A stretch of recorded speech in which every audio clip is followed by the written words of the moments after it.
Hey guys, and welcome back to episode 41 of Weekly Wine Comic Time. I'm your host, Christine. And I'm Niko. And we're still reading old comics. Yeah. Has the DC thing happened, or did we talk about that last time? I can't remember. Yeah, so I think we did talk about it a bit last time, but the news had just broke. They are moving forward, I think, with this different distributor for the next couple of weeks. So I think it's the last week of April, first week in May, somewhere around there. They're going to be shipping out some new comics. Diamond is still said they're either going to be launching mid-May to end of May, and DC, I guess, will still be offering their stuff through them at first as well. I don't know if they're totally parting ways with Diamond or vice versa. From here on out, who's to say what's going to happen? Yeah. I mean, I think they had made the statement, DC, recently, that their comics will still be made available through Diamond when they do reopen at that point in time. But moving forward, I don't know what's going to happen. It's anybody's guess at this point. So interesting times. It is, yeah. But, a lot larger issues out there in the world. But I know for some that comics is a source of, you know what I mean? Like a retreat from the everyday world. So there being no new comics is an issue for some, right? So I get it. Hard to, I guess because you're also supporting creators that you like, and the creative teams are struggling with everything just the industry itself. Yeah, like the fact that the industry is grinded to a halt is worrisome for creators out there too, right? So and just for the industry. So yeah, I mean, like I said, support any comic book stores locally that you can during this period in time that are offering curbside assistance, and take the time to. There's still lots of comics out there you may have never checked out. That's why we're reading older stuff and talking about it, right? So I mean, there's still. I haven't stopped reading comics just because new stuff hasn't come out, right? So sure. Even outside of the stuff that we talk about on this show, I have a fucking huge to read pile, as you know. So take the time to catch up on that, right? If you got one of those, right? So for sure. Yeah. Anyways, we're not going to dwell on that for today. We're going to start off, instead of wine, we have Steam Whistle, Canada's premium Pilsner. Yeah. This is a Toronto-based company. They have a brewery downtown Toronto, so this is what we've been picking up the last little while. Yeah, it's not bad. It's a decent beer. Yeah. 5%. Yeah. Tall cans. Yeah. No weird aftertaste, so it's not too bad. Yeah, not bad at all. Refreshing. Yeah. And I guess that's the extent of what we can really go on about that. Can't really add much to that. It pairs great with chicken wings. As most beers. Yeah, I wish we had chicken wings. That's why I said it like that, now I want chicken wings. Oh, well. Oh. Sorry. Okay, so we'll get into the comics instead of into the chicken wings. So yeah, same format again. We each picked 5 comics, and I will start off.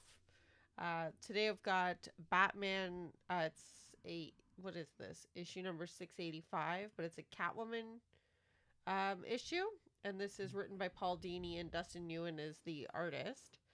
And anything Dustin Nguyen does, I would like to check out. And this is just pretty much like a one and done story in this. Yeah. Basically, Catwoman is trying to rescue a bunch of animals that were captured for sale, or for her own personal gain, like rhinos and the big cats and stuff like that. The endangered species that people look after for selling. So they end up finding that they've kidnapped Bruce Wayne. It's not Bruce. Yeah, I know. Yeah. They think it is. Yeah. I'm saying it turns out not to be him. I know, but they think that it's him. So they're trying to use him as leverage. Yeah.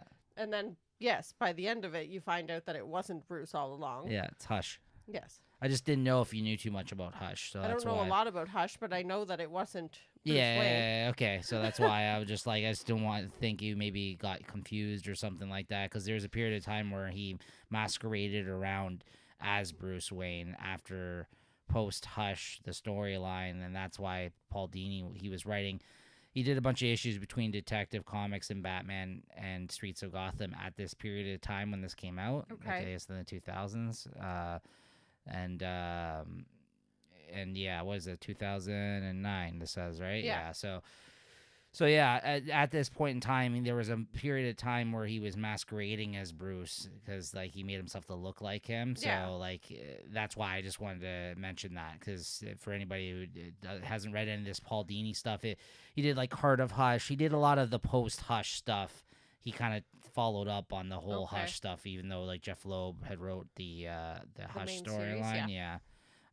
He kind of came around and followed up on a lot of that, and so he has a bunch of issues with him kind of acting like Bruce, and he was like traipsing around the world and whatever, and they were tracking him. Yeah, and this is just, I guess, one of those issues, right? Yeah.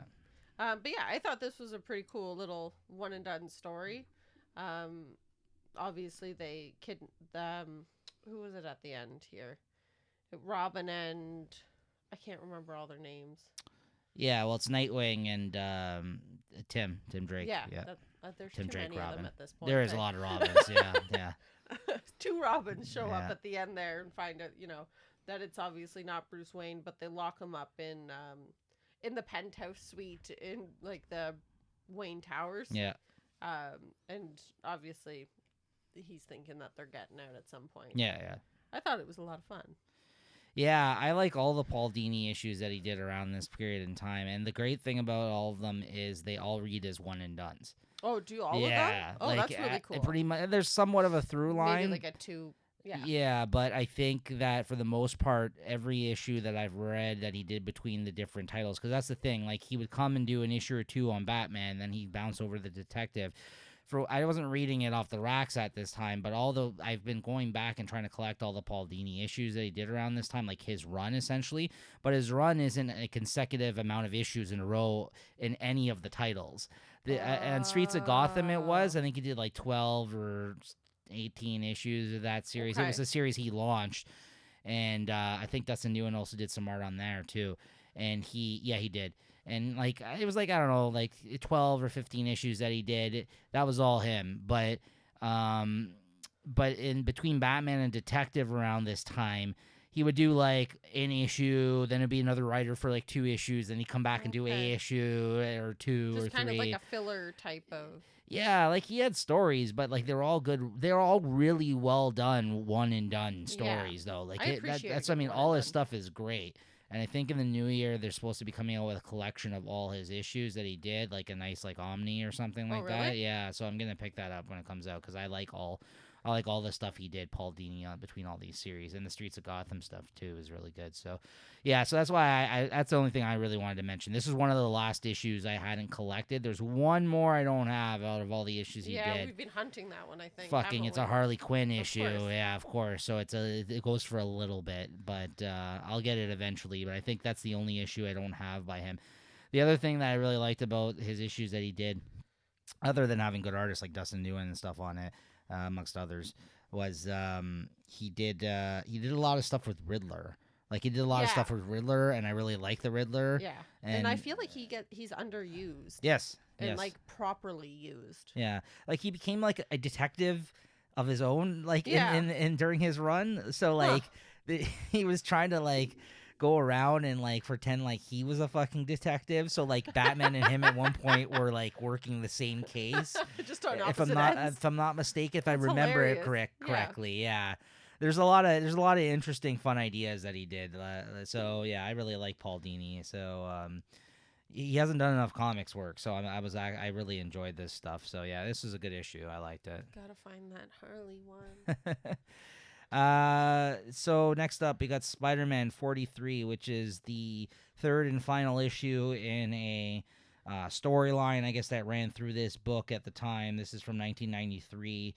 This is written by what's his name here? Sorry, Terry Kavanagh. But the highlight of this for me was continuing our Jay Lee talks. This is a issue drawn by Jay Lee, which is why I picked it up. Unfortunately, I don't have the 2 issues that came prior to this. I've been looking for them, but he just drew, I think, this 3-issue arc on Spider-Man around that time, Jay Lee. And that was the whole reason I kind of seeked this out, was to check how his artwork. And this is Jay Lee I like right here. Like, we talked about a couple different things last week. We talked about stuff that came after this, like the Hulk Thing series, where it was a little bit more refined. And then we talked about that Hell Shock that came out basically, I think, the same year this came out, because this is 93. I think that was also 93 or 94, around that early time. 90s, yeah, for sure. yeah. And that was a little bit different than what we normally see from his art style. This is kind of like my sweet spot, I think, of Jay Lee art right here, where this era of him, it's not as refined and I guess technically looks better, which is to come later on in his career. But it's kind of like the more shadowy kind of, like, instilled, like, a lot of blacks on the page, like almost like Mike Mignola-esque kind of Jay Lee, where it's very inky and spots of black all over the fucking place. I also think that, like, his artwork here, what was different about his artwork here, again, this is also different than I think what comes later, and I think that what comes later, he still has these same techniques, but what happens is the figure work's much different. Here it looks very angular. Yes. And, like, almost like Bill Sienkiewicz, like, kind of, like, very weird, and, like, the proportions are odd. Like, Spider-Man's jacked in this fucking story.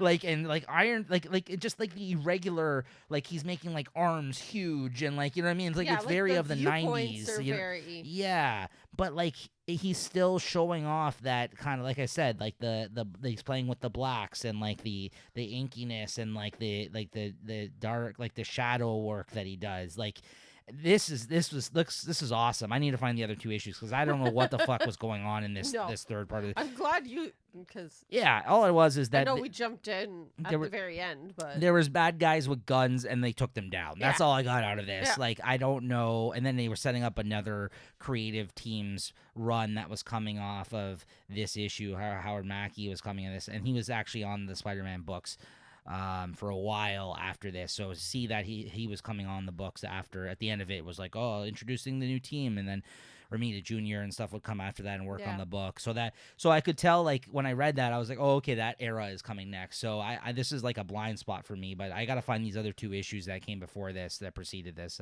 because the art looked just awesome. Yeah, this is, like, there was some great fucking 2-page spreads. Well, at first when I started it, I didn't even realize who the art team was, and then I kind of got a couple pages in, and I'm like, who is this? Yeah. Again, it's more like in the camp, I'd say, of Mike Mignola at this point. And like I said, I've seen, like, a little bit of Sienkiewicz in here, just because of, like, the figure work, how, like, things look like a little bit more angular. Like, these guys here, this looks weird for Jay Lee. Like, all these executives, these bad guys that he's drawing here. They look like Mr. Anderson's. Yeah. They're just and where he's learning to place, like, the shadows and stuff like that. I don't know. It looked awesome to me, though. And that, like I said, I don't really have much to say about the story, but just continuing on our talks of Jay Lee art, and I think now between the last 2 weeks, we've seen 3 different things that he's worked on, and his style is actually... has it been more than? I know, at least in the last 2 weeks, as I know we talked about 2 books. In the last 2 weeks, but I think we've even talked about him prior. Yeah, because I've just been trying to, like, track down work of his, right, lately, that I've never seen. So I just think in the last 2 weeks, the 3 things that we have talked about, I think, have all been different. Oh, so different. So that's what's even more interesting. Cool to see. Yeah, is to see his art develop, or for him to try out different things. Because I think now he's at a point in his career, his style. Yeah. Like, I don't think you see anything. There's not where too many you're adjustments. Like, no, and I think that's for a lot of artists, they get to that point, right? Yeah. So yeah, this was pretty cool to see this. I gotta find the other 2 issues. Yeah, I agree. Like, I had no friggin' idea where we were in this story, but like you said, they fought some bad guys. The art was really awesome. I dug it mostly for the art. That was cool. Yeah. Next we got here, I'll stick with my Batman theme. Batman and the I was gonna say Sigil, not what. Batman and the Signal. It would be a better name than that one. And this is from the pages of Metal. Spinning out of the pages of Metal, the event. There's been like 800 spin-offs of Metal. We're still in Yeah, Metal. Well, this is older, but still, yeah. No, I know. That's yeah. what I mean, though. Yeah, we're still in Metal. We're still reeling from the effects Yeah. of Metal. We're going to Metal 2. I know. That's what I mean. Yeah. More Metal. The most Metal. Yeah. So this is a story by Scott Snyder and Tony Patrick. Tony Patrick is the writer, and the artist is Cully Hamner. This was okay. I don't really think I care too much about the Signal. That's the problem. Yeah. Not a lot of people do. Yeah. That's the whole issue, right, with that character. Yeah. You just summed it up. Yeah, like he, is learning that he has these powers. He never got to like actually work on them or train himself properly. So he's trying to pretend that he has powers at one point that aren't actually working, and people called his bluff and he got his ass whooped. That's essentially what happened in this. Yeah, I mean, it's trying to set up his own, like, Batman introduces his own base to the kind of, the Hatch or something it's called. Like, he made, like, a little base for him, and the main takeaway from this was that they trying to solidify the fact that, like, now he's out on his own, he's succeeded Batman's fucking training, yeah. And now he doesn't even know his powers. Can't even use them. They're still being developed, but I know. But how can you be done Batman's training if you have not refined your powers? I don't know, but he thinks that he's ready anyways, and he says in this that the main thing that he can't they try to give you in this issue is that he is going to be the guy. The reason why hence he's a Signal that. He's going to be the friendly daytime face that helps you during the day. Yeah. So, like, instead of... Because all the Bat characters, obviously, they work in the dark. Essentially, like, that's when they are investigating shit. That's when the most crime goes down in Gotham. There's some shit going on with kids in the city that's happening during the day. So now the Signal is up to the task of taking this on now. And I don't know if you can remember Duke. Duke was mainly in the main Batman series by Scott Snyder. He was during 0 Years when he introduced the character. He tried to continue writing backups for him in the All-Star Batman issues. This is all things you've read as well. Yeah. I just don't think that he ever clicked with the fan base. I don't think he gave him the defining moments of a character that you'd be interested enough to be able to follow this character. I picked up the issue. This is the only one I have of the 3-issue miniseries. I mean, they didn't even give him the confidence of having a longer fucking series. They have a 3-issue miniseries. Scott Snyder's just plotting. He's not even writing it. You know what I mean? So it's... Cully Hamner's art is fine. I'm not a huge fan of him. You've said you don't like his art in the past. Yeah, so I was about to say, I already know what you think of him. His suit looks dumb. Yeah, so... I don't know. I picked it up... He's got, like, off-the-shoulder freaking shirt thing happening here. I picked it up almost to be somewhat of a completion. I mean, I didn't even pick it up when it came out new, and I bought all the Snyder Batman stuff. But this, I was like, I'm like, he's not even fully writing it. I was like, I'm not reading this. Like, I don't know. I didn't love it. Yeah. I don't know if I'll be pursuing the other issues. It was almost like me picking it up just to be a completionist of that this era of Batman with Snyder. For sure. But at this point, it's just like Duke. And I'm a big completionist, but I don't really care about like this Duke. One. Duke didn't even. I don't even think they've done anything with him since. No, like he showed up in the Bat. Like I know he showed up in a couple of those issues with Tom King, like when all the Bat family got together. Yeah, but he's like in the back. Yeah, it's like no one actually took that serious, and nobody would probably even realize who that was. Yeah. Okay, next up we got Batman: Legends of the Dark Knight number 50. Coolest cover ever. Yeah, and it's such a cool cover. I wish that the cover translated into the quality of the book somewhat, because this wasn't a good story in my opinion. This was a fucking weird-ass story. Weird. So this was like their first meeting, right? I guess, but like it was weird. It was such a shitty first meeting. It was like so weird. Yeah, so this is written by Denny O'Neil, who is no fucking stranger to writing Batman stuff. I mean, the man like wrote enough Batman stuff, and art by Brett Blevins. The art was fine. Okay. Well, here's the thing. It says here suggested by the work of Bill Finger and Bob Kane, the creators of Batman. And the way that he drew this Joker in this, he definitely is trying to look like the old school Joker here. Yes, with the purple suit and everything. And the face, the long face. Like this is kind of what he looked like. If they're trying to go for like more of an old school kind of feel to the artwork, which it definitely looks to be that way, because this looks like different than other Brett Blevins stuff I've seen. And for it to be essentially, this is supposed to be one of the first meetings of the Joker and Batman. This was just a weak ass, I think, a take on that. I don't know. It was weird. So basically, Joker is meeting up with like a bunch of random gangsters at the start of this, and then he's just like, he's cracking dumb jokes. He's not like, I don't know, like crazy Joker. He's just like, this is the version where he's like a bad fucking comedian, and like, he's deadly though. He kills people and does bad things in this. So don't get me wrong, he's still a killer. He's always going to be the Joker in that sense, but like he's just not like crazy he's psychotic. Not as maniacal. No. So then like he's like talking about like some sort of scheme to get a bunch of money or something at the start of it. It's really strange. So then it goes on, and the Batman kind of breaks in on their party here, and fucking the Joker like gets away. No, he lets him go. Right. Like, it was weird. They looked at each other, and he's like, I don't know who you are. Yeah. And he's like, oh, I'm a clown that's, yeah, he's from like the circus. A poor circus clown kidnapped by those felons for the purpose of providing cruel entertainment. And then he's like, yeah, that's right. That's who I am. And he's like, he warns him you should stick around because the reason he was there is because Batman was taking down the gangsters, right? And then he's like, yeah, the police will want to talk to you. He's like, nope, sorry, gotta go. Like, he just like fucks off. Yeah. And then he goes and meets up with his cousin.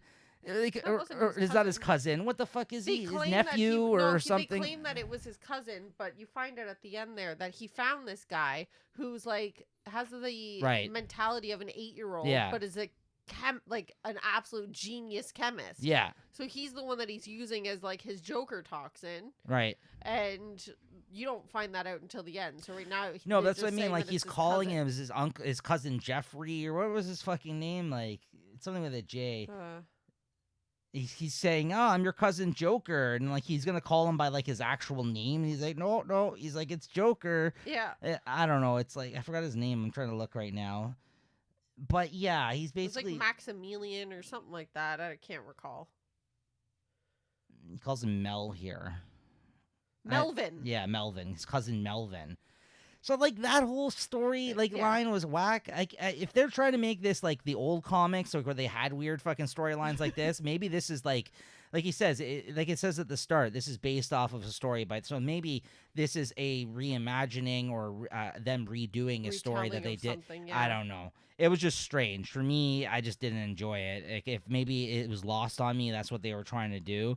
There's a weird part where Joker perfects like a Joker toxin like he normally does with the help of that guy who's the genius chemist, Melvin, and some guy's face like peels back in a weird Joker smile, like it like fillets open. It's very strange. And that's how he dies. Yeah, and then you go on and he kills the cat. He kills Melvin's cat, and he gets like all upset about that. Like he thinks he's lost, so he's like going around the city looking for him. Meanwhile, he's like meeting with these gangsters.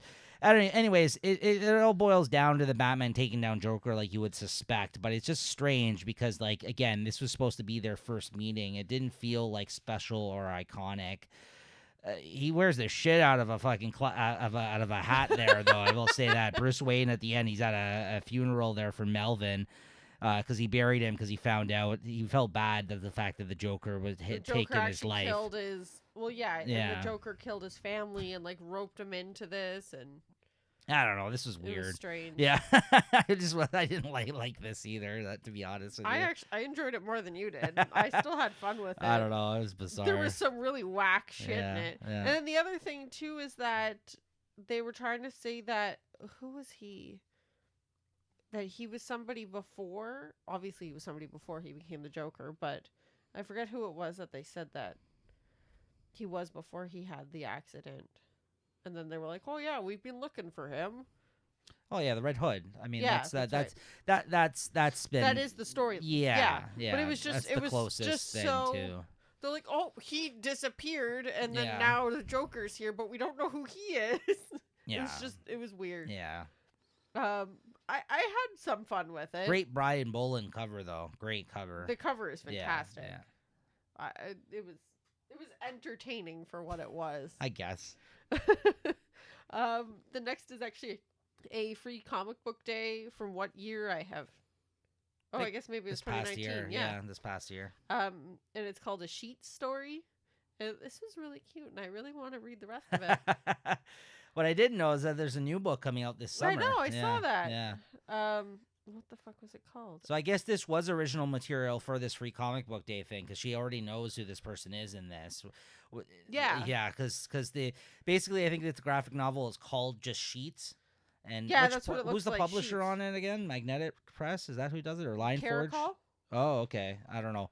It's more of like a young adult, all ages kind of graphic novel that they did. But yeah, okay. This is like an all. Yeah, so it looks like the original one is Sheets. This is just a Sheets story. And then the next one that's going to come out is Delicates. Yeah. The names on these are awesome. So Yeah. essentially, like, this is this girl, I guess she's in grade 7 or 8 or something. They've obviously lost their mother. So it's Mother's Day. They're going to their grandmother's house. And she's you know, she's missing her mom. She doesn't really appreciate her grandmother because her mom's not there. She's old. Yeah, she's old. She's not with the times. Yeah, she doesn't get it. And, like, she's in that preteen, angsty type of... She's like, I what want is my this you're ears- wearing? Your crop top? Like, Yeah. and she's like, Grandma, everyone wears these now. Yeah. Like, I need my ears pierced. Yeah, she went on a lot about her ears pierced. Like, it's just, like, the small things that you would think of when you were going through these ages that you could connect to, which is kind of cool. And then, like, I guess they used to sew a lot when they were kids. But she has the sheet with her that actually is a ghost. And I don't know who the ghost is, but he's cute. Yeah. And then her little brother ends up getting to it and sewing all these things onto him. And they just kind of sat there and they're just basically accepting, you know, who they are together. And it was just a nice little story. Mean, I heard good things about the book Sheets, and I guess, like, that's essentially the main idea of the Sheets thing is that this ghost thing follows her around. Yeah. And I guess it's more of like maybe a coming of age type thing with the ghost. Yeah, the ghost kind of helping. Yeah, exactly. Probably, I'm assuming in the main story, like the first one is she loses her mother in that one, and probably the Sheets ghost is helping her. Yeah, exactly. So, yeah, I liked it enough. I thought it was nice. I definitely a good all ages book, at least from this. And I have heard good things about the original graphic novel. So yeah, maybe worth checking out. Yeah. So, if that means anything, because I did hear a lot of good things about it. That'd be something on my list to look for. Yeah. Next up, we got X-Men Black. This is Emma Frost, #1. This is another one of the one-shots that came out of this miniseries, X-Men Black, focusing on a lot of the villain characters from the X-Men universe. The other one we talked about a couple weeks ago is Mojo. Yeah. This was written by Leah Williams, art by Chris Bichello. Big fan of Chris Bichello, so Leah Williams is a good writer as well. I've read some good things from her from Marvel. But you know, with that being said, love the Chris Bichello art in this. I thought it was great as usual. I really dig his style. I thought Leah Williams did a good job writing the character. I thought she really understood the character. You know, she's a powerful woman, mutant, and in this, she basically goes to the X-Men. In this point in time, this is prior to all the Hickman stuff, so she was still like the fallen white queen of the Hellfire Club, but for years now, I think she's been working with the X-Men as a good guy. So in this, she comes to them and she's like, listen, like, I know where Sebastian Shaw is. I can take down the Hellfire Club. Like, if you trace all the way back, it always starts from one place. Like, the Hellfire Club is the reason why a lot of things end up happening. So, like, we should take them down once and for all. So, and her being a part of the Hellfire Club, it seemed like she had some good intel on how to get a hold of Sebastian Shaw. So in this, who the Black King is of the Hellfire Club. in this, she comes to them and Rogue and basically says to Rogue, like, listen, like, I have a chance here. Like, if with your guys' help, I think we can take them down. And she's like, okay, we'll trust you on this, but don't mess this up, kind of thing. And she's like, yeah, okay, don't worry. So then there's this great sequence of events where she goes through the building all the way to the penthouse where Sebastian Shaw is, and each floor she goes through that the elevator opens up on as she's going through this building, she just puts out like one psychic wave of like make out, and everyone starts making out. The next one she's like dance, and all the people on the floor start dancing, and she's like fight, and you see all this blood splattering all over the place. And then she's like sleep, so she keeps like systematically starts taking out everyone she comes across, just like without even like a second thought. Yeah, she's not breaking a sweat. Right, so that's what's kind of sick about it. Like, so seeing her work her way up to Sebastian Shaw's whorehouse of a bedroom here that he has going on here. He's got like a fucking red room. Yeah, and then finding out that she was able to, like the person that she had in there was a young girl that she commented on being too young as her on her way out. She basically, who was like dressed up like a maid, but also like a fucking like sex slave type. Yeah, like a dominatrix. Dominatrix. She had made her, actually, prior to that point, she got her to put some poison in Sebastian Shaw's drink of some sort that incapacitated him. And then by the end of this, she basically just talks a lot of shit to him, rolls out dressed in a new black garb, saying basically, I'm the new Black King of the Hellfire Club now. So, like, this one and done, I think Leah Williams did a good job of writing Emma Frost, showing you the type of person that she is, and solidifying her place as the king of the Hellfire Club moving forward, at least for this period of time prior to them changing everything again. The whole X-Men reboot. I mean, even Sebastian Shaw looks to be dead at the end of this, but if you know what actually occurs in the Hickman X-Men, he's back to life like everybody else, right? So anyways, so I thought it was a good one and done with great Bocello art. I was pretty happy with it. I really liked it. Yeah. I thought they did a really awesome job with her. Yeah. Like you said, the thing that made me laugh though was that all of the X-Men are like sitting in Walmart. Yeah. Walmart. Yeah. And they're just like, yeah, look, we're, inconspicuous here. Then you've got what the fuck's his name? The Banff guy. Nightcrawler. Yeah, I was just calling Banff.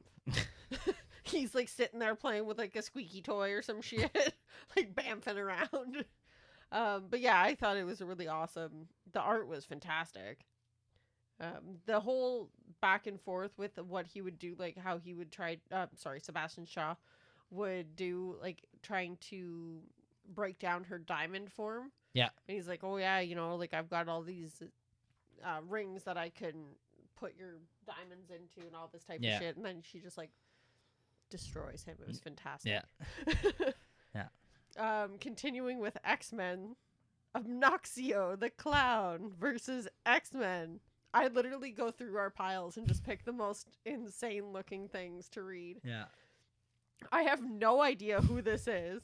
I have never heard of him before. Yeah. Is he like an actual character, or was this like a weird one and done? So as you got told throughout this issue a couple of times, he was, I guess, at the time of this coming out, he was part of a magazine called Crazy that Marvel put out back in the day. That was like their response to like a Mad magazine, I would say. To try to get in. So they made up this clown character. I guess he was in the pages of Crazy. Recently, a paperback collection came out this past year, 2019. Or no, I think it's supposed to be coming out soon if it's not already out. There's a collection anyways of all that material. I've never read it myself before. I know Obnoxio the Clown from a story that was told in What The, which was also a spoof comic that I'm a huge fan of from the 90s. Yeah. Obnoxio the Clown was in a story in that. I think he was in the one where it was like a bunch of rip-off Marvel versus DC characters were in it, and then he appeared in it. I believe that's the story. Where he may have been in a couple of issues, but I think he's one of these characters that have only shown up in spoof-related Marvel stuff. I wonder why. Right, because he's a disgusting fucking clown. It was he would never get away with it now. Like, he would never be able to draw. I mean, he's smoking a fucking cigar on the cover. He's like a homeless clown. Yeah, like he's disgusting. dirty. Yeah. He's like, his clothes are torn. He smells. He's smoking a big dirty ass cigar. That's what's funny to me He's about it, fucking though. rude. Like, he's a Well, fucking clown. that's what it made me want to read it. And was like ridiculous. the whole name Obnoxio is because he's obnoxious, He's pretty an much. asshole. Yeah. So like, ever since I seen him in that What the stuff, he always kind of stayed with Stuck me. out to you? And so when I seen this one shot special of like stories they did of him, I was like, I've never seen this before. And then I picked it up. I was like, oh, that's straight. But I'm interested to see the crazy stuff because I've heard some of that stuff's good. So I would like to check that out. That's interesting. Yeah. So yeah, this whole thing was done by Alan Kupperberg. Yeah. Script and art. The art of him is fucking hilarious. When the hell did this come out? Probably 80s? 83? Late 80s? Oh, wow. So it's earlier than I thought. 83, yeah. Okay. I thought it was like late 80s. Okay. Yeah, so essentially, like, he gets hired by Professor X yeah. to go to Kitty Pryde's Birthday party at the mansion, yeah. because it's her favorite person in this. She likes Crazy, the magazine, I guess. Yeah, this was her favorite person in it, kind of thing. Yeah.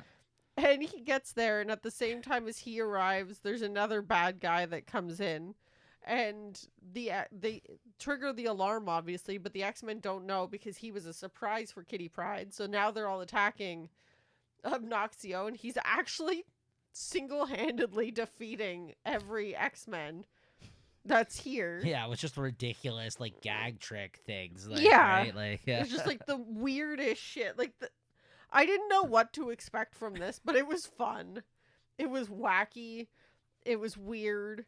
He sits on he's sitting on the subway. He's like, I'm never doing this shit again. Like, there was a couple different little stories too at the very end. Like, that was the main one. Yeah. And then, yeah, like he's going to jury duty was another one. Yeah. And he's like, oh, I've got somebody on the inside here. And he goes there and, obviously his plan didn't work out to get out of jury duty. He ends up so he goes into I guess the court there. Yeah.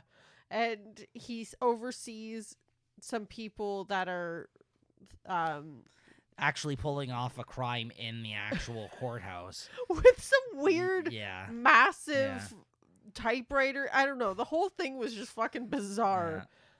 With all this like oversized gaggery almost. So then all of a sudden they like break out and the clown the judge and like the lawyers are all chasing the crooks like in the building. Yeah, it was just, and needless to say, he gets off of jury duty from that, and then he gets home and he's like, fuck, I have all these bills to pay. I should have gone to jury duty. This was my favorite part here at the end, though, was like these gag things at the end, like where they just do advertisements for different things. Oh, yeah. Him. This one is funny. Hold on. This is the one that made me laugh. One of them says, be a bridge builder. All you need are some street girders and a few miles of cable and you're ready to build. And then it says 1, a girder, 2, a cable. Yeah. And they show like a picture of it. And then beside it, they show like the actual brook. Yeah. Bridge, I'm like, really? Like, I was just like, simple as that. Yeah. And then he's like, and then there's a little doodle of him there. And he has a word bubble that says, then jump off of it, you creeps. Yeah. Yeah. You know, it's just funny. It just felt like like you said, like a disgusting fucking clown. And like there's another one here where it's like he's saying this is my favorite picture of the month, and it's basically him leading a small child that's trying to play pin the tail on the donkey, but he's playing pin to a light socket. Pin the tail in the socket. Yeah. It says here, and I'm just like, that's hilarious. I don't know. It just felt very mean spirited. Yeah, of course. So yeah. That was a fun little treat. Yeah. Next up, you got Superman Speeding Bullets. This is by J.M. DeMatteis. I always don't know if I'm saying that correctly. And Eduardo Barreto on art. This is an Elseworlds prestige format, 48-page issue story. They used to do more of these back in the day. Some of my favorite things have come out of DC Elseworlds, and that's essentially, we've talked about it on here before, that's essentially when they do like a kind of out of continuity, weird, different take on the characters you know and love. So in this one, for instance, this is what if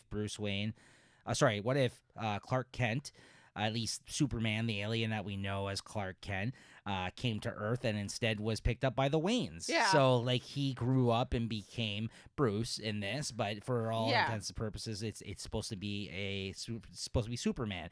But it's him so he growing has the up. powers of Superman, but he wasn't. But he was trained brought in up the same way that Bruce was, yeah. And essentially when his parents get killed on that night where they get killed, he freaks out, ends up projecting lasers for the first time, burning the shit out of Joe Chill, the guy who killed their parents. And then, like, you know, he becomes like a recluse. Like, he basically himself. He just like stays indoors all the time and like becomes that kind of character. Again, like it follows in almost the same footsteps of Bruce, but just by different like it kind of just got there differently. It went the same places, but just differently in a sense. They got there in a weird way. Yeah. But we're seeing so many different variations on these characters and even things like this. I thought this was pretty well done. I actually felt like this is one of those things where, like, I'm sure it's been done before or something to this degree has been done before, but I haven't read it, and I felt that it was done pretty well in this. I liked it. The weirdest thing for me was Lex Luthor in this. That basically becomes the Joker, yeah. He's like a fat Lex Luthor that's running Wayne Enterprises. Yeah. And well, no, he tries to create like he tries to basically buy them out in this. Yeah.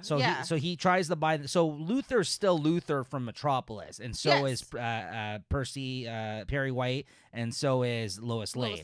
Yeah. But there's a point in this where he buys. They end up. Perry loses his job because Luthor buys out the paper after he didn't get. So then Bruce hires him over at the Gotham Gazette, the Gotham paper, as well, and then Lois follows along because she doesn't want to work for Luthor and Perry's gone. Yes. So she ends up, and that's how she ends up meeting Bruce and basically helps Bruce. Not Bruce, I mean Clark. Bruce in this. Yes. That's what I mean. It's weird. It's basically Superman, but let's just say he's Bruce in this, and she ends up meeting Bruce and basically helping him almost. Like find his way, because there's a moment in this where he's close to that edge of becoming evil, basically becoming a bad guy himself, because he has too much power, because it's fucking Superman's powers, right? So he's masquerading around the night, fucking beating up thugs, but he's like shooting them with lasers, and he's like, you know what I mean, like. He's not just like tying them up and waiting for the cops. Yeah, like he's not just beating the shit out of them. Like he's like, you know, he's using methods where he could kill them, like which Batman doesn't do. So and the suit's like a weird mashup where it kind of looks like the Superman suit, but it has like the cape and the cowl. Yeah. So. But like the emblem on his chest is Superman-like, as well as the boots are kind of Superman-like. So it's kind of a weird mashup. I don't know how much I like it. It's okay. I don't. It worked for the story. Yeah. I didn't think it was bad, but it's just like whatever. And then Luthor, like you said, he got into an accident, I guess, back in Metropolis. He fell into a vat of chemicals, and during this, as you go on towards the end, he rips off his, I guess, fake mask that he has that makes his skin look normal, and his face is all white like the Joker's. But then he's wearing the purple suit, and then he looks like Kingpin. Yeah, but that's the thing, because he's a big fat guy. So then he's like, weird. He takes Lois and then jumps on some sort of weird like propeller thing that he like created, and like starts flying through the air with her. He was the weirdest thing for me in this. I dug it because he did like the whole Joker laugh thing.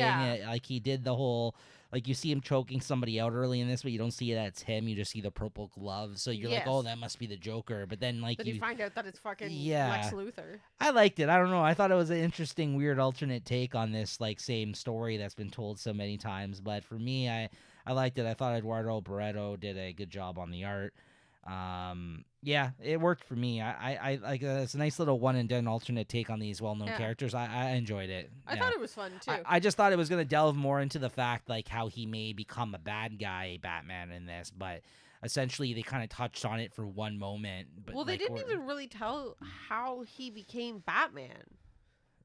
Well, no, they say that he just was cooped up in the house for so long, and then it's the whole thing about him seeing the Bat and then thinking, oh, I know, and he's like, I can do this, and it like, Batman's story is obviously a lot more in But depth. but the thing that's fine with me with that is like we all know the Batman story, so like for this, like you didn't need to like spend as much time on that. Like you just see some cool moments as Superman as Batman, right? Yes, so yeah, I agree. I dug it. My last one for today is Fantastic Four for Yancy Street. This is a one and done issue. It's an oversized issue written by Jerry Duggan with artists Greg Smallwood, Mark Bagley, Luciano Vecchio. I don't know. And Perez. Yeah. I was expecting you to correct me on all of them. Perez. Okay.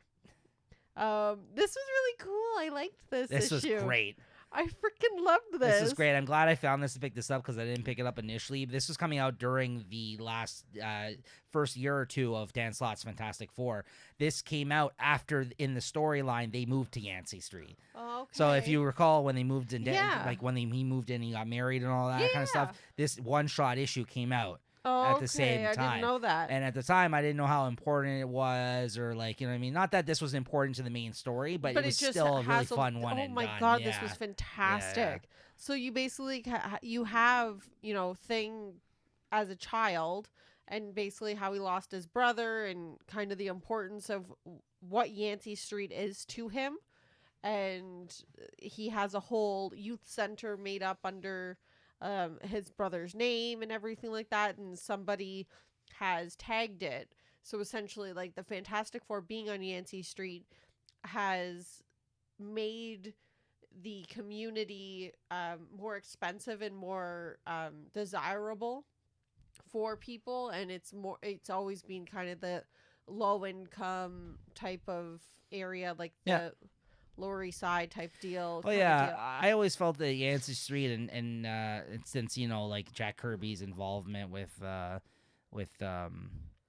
like fucking the character and stuff, I always feel like the way he talks, I always feels like it's like a Brooklyn thing, like it's a New York borough kind of, and just like the way like they talk about it, and I think. Like you were saying, like Jerry Duggan, I think like captured that this so well. Like he got the voice. He has Ben. I mean, he even did that Ben Grimm Noir story recently. He has his voice down. I think he has he has the New York kind of like vibe, like looking out for one another kind of like thing, like in these small like kind of little like borough kind of like, you know what I mean? Like, and like what he was saying, like he never, like, yes, they moved there and they've been so busy with everything going on. Obviously, they're fucking the Fantastic Four. They're going out of the world and whatever.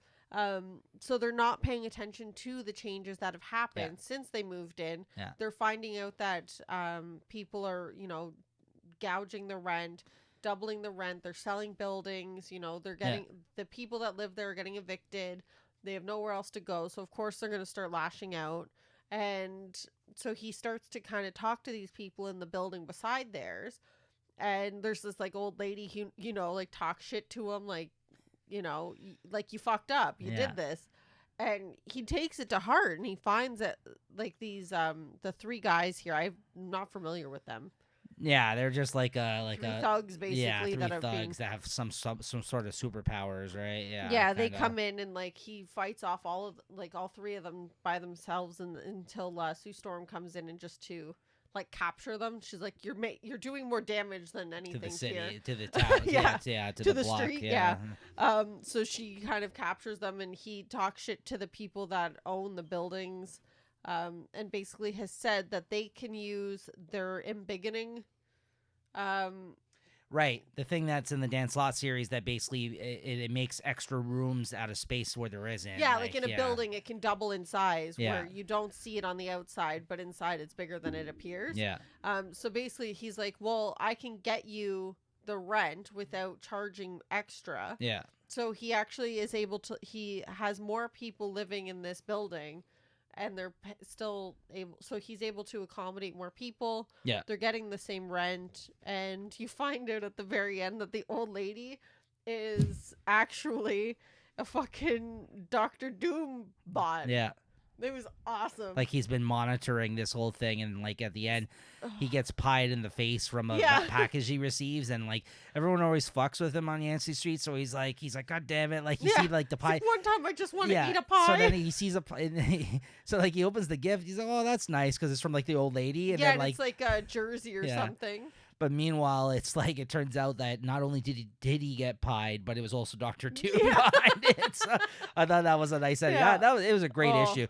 My only complaint is that I wish Greg Smallwood, the artist at the start, who I'm a big fan of, was the artist throughout the whole thing. Oh, okay, yeah. I love his art, and I thought they did a good. This guy, yeah, the one that looked like the older. Yeah, I mean it worked well for the flashback and everything. Like I get it, and the artists that came afterwards are fine, but this is still him at this point too. Yeah, like I just love his stuff. So like, for sure, when they changed that up, it was a disappointment to me a bit. But it was I fine. think they all did a good job. Yeah, but yes, if you start off with the person that you like the most, it is kind of a deterrent. I dug it a lot. It was really good. It. Yeah, it was so good. And then last off today we got THB number 3. This is written and drawn by Paul Pope. This is the series, I guess long made series. This is from 1995, for example, that was printed throughout the years in like different formats and different sized issues, and I think it's self-published. It's through Horse, it says on here, so I think that's like his own like actual self-publishing company. I think it was also published by a couple of different publishers. Yeah, published by Horse Press, so that might be his. I'm a huge fan of Paul Pope. I don't see these issues that often, so when I saw this, I picked it up. I have about maybe 2 or 3 issues of this series so far. This is still not being collected, which is an absolute fucking crime. Crazy. I don't know why. I think it's still one of those things. I think he never maybe completed. It was one of those like kind of personal things. He was self-publishing, and then it in the indie scene, I guess. So I guess for whatever reason, because of its like publishing history, it never had a home. A couple years ago, he said that they were going to republish it all in one package because these are really hard to find, and if you do find these issues, they're usually expensive. So like I said, I think I have like 2 of them or something. I've never started reading it from the start. So to say that I was confused by this, maybe not only because it was 2 issues in, but also because of like the type of like craziness that Paul Pope's creativeness, like his mind can create, like the characters and the world building and the settings and everything that's happening in this. I was admit I was confused as fuck throughout this. Like I don't know what was going on in this. All I know is that these 2 people were going. They're basically trying to get away from. It seems like robotic. Yeah. Police or something like that, some type of authority these 2 the kids are running away from. Right. They're in like a futuristic off-world type of setting. And then some like alien thing at the end comes and like scoops them away. That was in it earlier, and they had exploded him or something. He like became big or whatever, and became some sort of goo that they didn't want to get on them or something. Yeah, and then it started hardening when they. Right. But he ended up showing up at the end there to save them. Right. But we don't know who the fuck that is. I don't at this point, anyways. Yeah. And then, is that THB? Because there's somebody in this called THB. Yeah, it was like, THB and HR. Right. Oh, so is this THB then? I think that's THB, and then the other guy is HR. I think is that a girl or a guy? I think it's a girl. Okay, yeah, she's HR, I believe. Isn't she? No, I think the robot guy is Oh, so HR. she's THB then. I think so. Okay. So I think it's her story because by the end of it, she's like, oh, can I call HR? Okay. And then they're like, you don't sound like HR and all that type of shit. So I didn't see this at the start. I wish it did, but it actually does try to give you a little rundown of the last issue. It said, having defeated the evil, walking, talking Grand Piano Steinway, HR, 13-year-old heroine of THB. So is this the world that they live in, or a team? Maybe. Okay. Or no, of this book, maybe they're just referring to. She's a 13-year-old heroine of THB. Maybe just this book, maybe they're referring to. But I think there is someone they called THB in this, I thought so, too. So she's HR, yeah. Was left suspended above the V-City townhouse by means of the mysterious chest apparatus. Like, look, this is crazy. Her robot footman, Augustus, so that's what his name is her in her arms. Commander William and his bug faces having invaded. So those are the bad guys. Commander Willem and his bug faces having invaded the apartment now have THB.